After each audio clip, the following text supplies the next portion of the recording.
ताली बजा के उनका स्वागत करें। सारी भीड़ खड़ी होकर उनके ताली बजा कर स्वागत करें। हमारे देश के सबसे मजबूत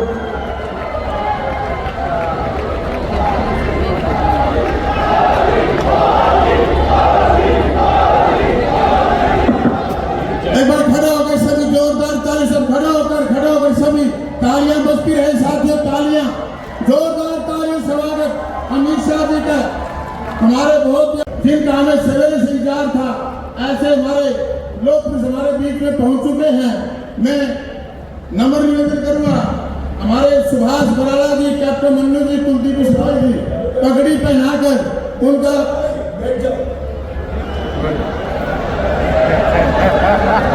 मेरे साथ बोलिए भारत माता की। क्यों भाई, इस साल वालों की आवाज को क्या हो गया? अरे वैसी आवाज नहीं चलती। मोदी जी को तीसरी बार प्रधानमंत्री बनाना है या नहीं बनाना है? 400 पार करना है या नहीं करना है? भाई रणजीत सिंह को सांसद बनाना है या नहीं बनाना है? तो मेरे साथ दोनों हाथ खड़े करिए, उठाइए दोनों हाथ, विजय के संकल्प की मुट्ठी बीचे और प्रचंड आवाज से बोलिए भारत माता की जय श्री राम, जय जय श्री राम। आज बैठ जाए, जरा आपका डंडा ऊपर रखो, बैठ जाओ सारे लोग, पीछे माता जाने बैठी है, बैठ जाइए भाई। सिक्योरिटी के लोगों को आगे आने दिए, पहली रेलिंग तक सबको आगे आने दो। बाहर खड़े वो भी अंदर आ जाए, जरा पहली रेलिंग तक आने दो सबको। बाहर खड़े वो लोग भी अंदर आ जाए जरा।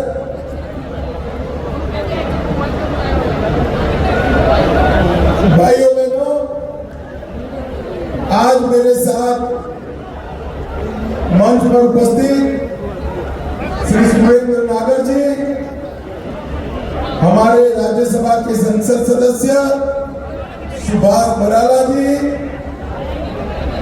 कमल गुप्ता जी, दिसंबर वाल्मीकि जी, रणबीर सिंह गंगवा जी, श्री कुलदीप बिश्नोई जी, डॉक्टर वत्स साहब, राम नरवीर जी, स्वामी सुमेगानंद जी, डॉक्टर आशा खेदड़ जी, विनोद भयाना जी, श्री भव्य बिश्नोई जी, श्रीमती सावित्री जिंदल जी, छत्तरपाल जी, वेद नारायण जी, टेकराम कंडेला जी, गौतम सरदाना जी, अमरपाल जी, और आज जिनको जिताने की अपील करने के लिए मैं आया हूं, श्रीमान चौधरी रणजीत सिंह जी खड़े हुए, सभी लोग ताली बजाओ जरा रणजीत सिंह के लिए। और आज की इस विशाल जनसभा में आए हुए प्यारे भाइयों, बहनों, माताओं और मेरे जिगर के टुकड़े जैसे युवा मित्रों, आप सभी को नमस्कार। भाइयों बहनों, आज जब मैं हिसार आया हूं तब सबसे पहले अग्रोहा धाम को प्रणाम कर मेरी बात की शुरुआत करना चाहता हूं। मंगोरी माता मंदिर, काजला मंदिर, बाबा शीतलनाथ को भी प्रणाम करता हूं। महान स्वतंत्रता सेनानी लाला हुकमचंद जैन, मुनीर बेग, पंडित नेकीराम शर्मा, दादा गणेश लाल और लाला लजपत राय को भी याद कर मेरी बात की शुरुआत करना चाहता हूं। भाइयों बहनों, मैं हरियाणा की भूमि पर आया हूं तब हरियाणा की भूमि ये देश को 3 क्षेत्रों में सबसे बड़ा योगदान अगर किसने किया है तो हरियाणा ने। एक तो देश की सीमाओं की सुरक्षा, आज हम निश्चिंत होकर अपने घर में सो रहे हैं, इसका कारण हरियाणा का जवान सीमा पर भारत माता की रक्षा के लिए तैनात है, इसलिए सो रहे हैं। दूसरा, हमारा किसान, एक जमाने में गेहूं अमेरिका से लाना पड़ता था, आज अन्न के क्षेत्र में हमारा देश स्वावलंबी हुआ। इसमें सबसे ज्यादा योगदान किसी का है तो हमारे किसान, और उसमें भी हरियाणा के किसान। और तीसरा, खेल कहीं पर भी खेला जाता हो, राष्ट्रीय हो अंतर्राष्ट्रीय हो, सबसे ज्यादा मेडल अगर किसी को मिलते हैं तो हरियाणा के धाकड़ खिलाड़ियों को मिलते हैं। ये तीनों क्षेत्र में हरियाणा ने देश को आगे बढ़ाने का काम किया है और ये तीनों क्षेत्र को एक कर पाक ऑक्युपाई कश्मीर भारत का है, रहेगा और हम उसको लेकर रहेंगे। भाइयों बहनों, हरियाणा में छठे फेज में चुनाव होने वाला, आज 5वें फेज का चुनाव, 4 फेज का चुनाव समाप्त हो गया है। आपको परिणाम जानना है क्या? जानना है तो सुन लो। 4 फेज में नरेंद्र मोदी जी 270 सीटें प्राप्त कर बहुमत प्राप्त कर, और 5वें 6वें 7वें में 400 पार कराना है। और मैं आज कहता हूं इस शाहजादों और दामादों वाली कांग्रेस को 40 सीट भी नहीं मिलने वाली है। भाइयों बहनों, कांग्रेस पार्टी के शाहजादे राहुल बाबा ने 24 के चुनाव की शुरुआत भारत छोड़ो यात्रा से की थी।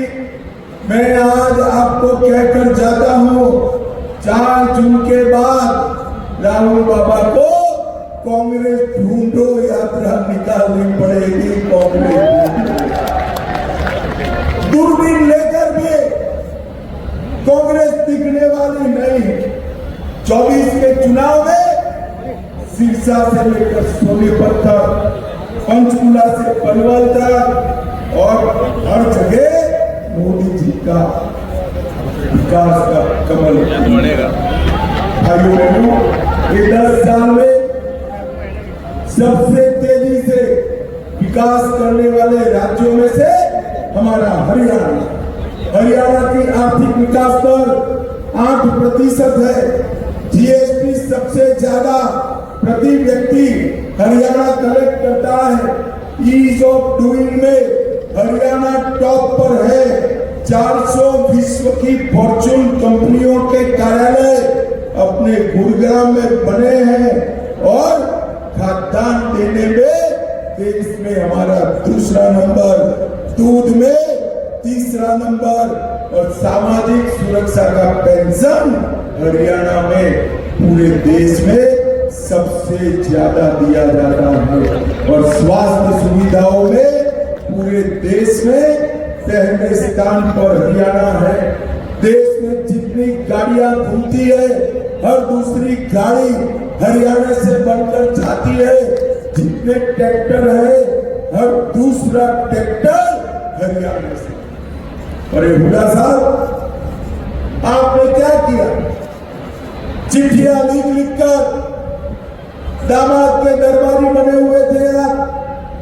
भाइयों बहनों, कांग्रेस का हाथ दिल्ली के जीजा के साथ और उनके शासन में पब्लिक, प्रदेश की जनता खाली हाथ। और मैं आज बताता हूं, नरेंद्र मोदी जी के प्रधानमंत्री बनने के बाद, हरियाणा में भाजपा सरकार बनने के बाद, हर गरीब के पास पक्का मकान है, शौचालय है, गैस का सिलेंडर है, नल से जल है, किसान का कल्याण है और विकास का योगदान भी यहाँ पर हो।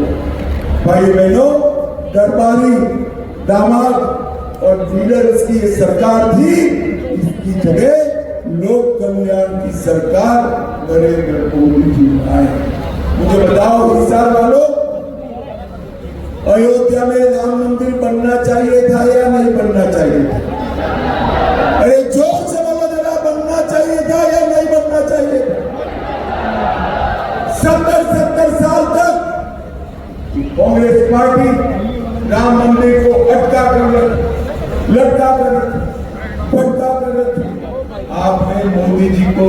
बार प्रधानमंत्री बनाया, 5 ही साल में केस भी जीता, भूमि पूजन भी किया और 24 जनवरी को प्राण प्रतिष्ठा कर जय श्री राम। और माताओं, भाइयों, बहनों, जब प्राण प्रतिष्ठा का निमंत्रण राहुल बाबा, सोनिया गांधी और प्रियंका गांधी को दिया गया, वो प्राण प्रतिष्ठा में नहीं गए। क्यों नहीं गए भाई? मालूम है आपको क्यों नहीं गए? मैं बताता हूं।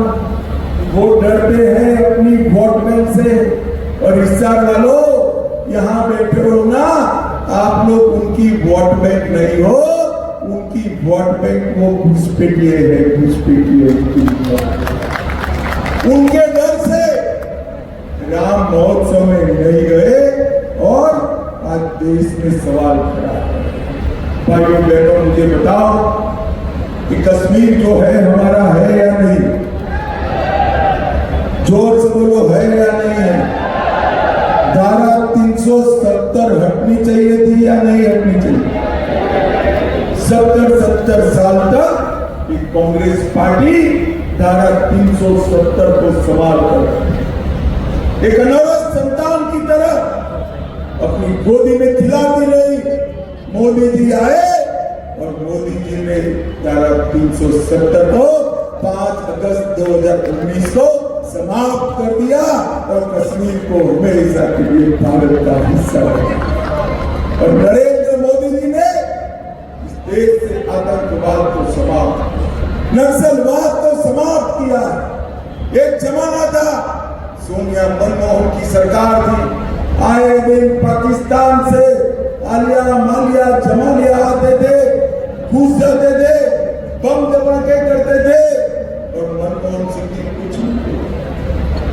नरेंद्र मोदी की सरकार बनी, उरी और पुलवामा में हमला किया और 10वें दिन में मोदी जी ने सर्जिकल स्ट्राइक और एयर स्ट्राइक कर पाकिस्तान के घर में घुसकर आतंकवादियों का सफाया करने का काम नरेंद्र मोदी। भाइयों बहनों, मोदी जी ने सभी को, पूरे देश को कोरोना का टीका लगाकर सुरक्षित किया। इस साल वालों, आप सभी को टीका लगा है या नहीं लगा है? जरा जोर से बोलो, लगा है या नहीं लगा है भाई? और ये राहुल बाबा उस वक्त मजाक कर कि मोदी टीका है मत लगाओ। और मैं आज देश की जनता को पूछना चाहता हूं, इनका मानकर टीका न लगाया होता तो आज देश कोरोना से सुरक्षित होता क्या?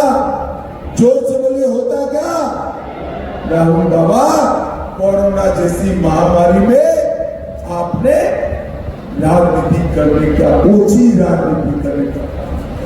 भाइयों बहनों, मोदी जी ने दुनिया में भर में वैक्सीन पहुंचा है। आज दुनिया की फार्मेसी भारत बना हुआ है। भारत का नागरिक कोई भी युद्ध में फंसा हो, बाहर निकालने का काम नरेंद्र मोदी जी ने किया है। आज यूपीआई का डंका पूरे भारत में बज रहा है। चंद्रयान पहुंचाने का काम हमारे मोदी जी ने किया है। भाइयों बहनों, ये कांग्रेस पार्टी हार को देखकर झूठ के आधार पर जीत प्राप्त करना चाहती है। वो कह रहे हैं कि मोदी जी को 400 सीट मिलेगी तो मोदी जी आरक्षण हटा देंगे। मैं आज कहकर जाता हूं, जब तक भारतीय जनता पार्टी का एक भी सांसद है, हम आरक्षण को नहीं हटने देंगे, नहीं। भाइयों बहनों, और कांग्रेस पार्टी ने मुसलमानों को आरक्षण दिया है। हम 400 सीट आप दिला दो, एक गैर संवैधानिक आरक्षण को समाप्त करने का काम भी भारतीय जनता पार्टी। भाइयों बहनों, राहुल बाबा कहते हैं कि कांग्रेस की सरकार आएगी तो ट्रिपल तलाक वापिस ले। आपको ट्रिपल तलाक वापिस लाना है क्या? जरा माताएं बहनें बोले, लाना है क्या? भाइयों बहनों, पूरे हरियाणा के अंदर ढेर सारे विकास के काम मोदी जी ने करे।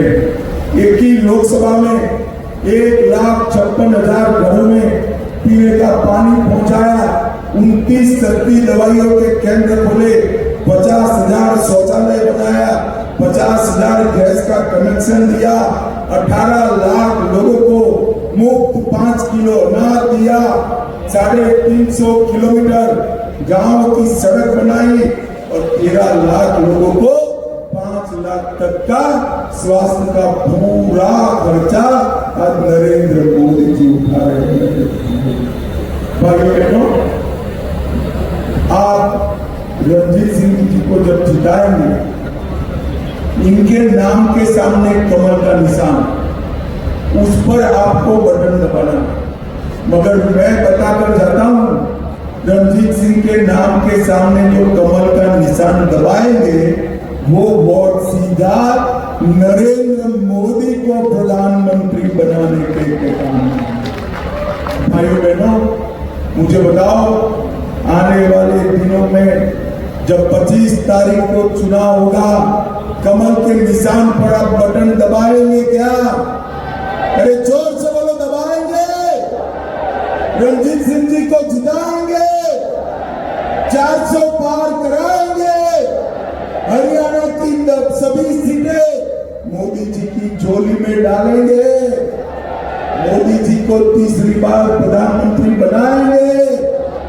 मेरे साथ दोनों हाथ उठाइए दोनों हाथ, विजय के संकल्प की मुट्ठी दीजिए और प्रचंड आवाज से बोलिए, भारत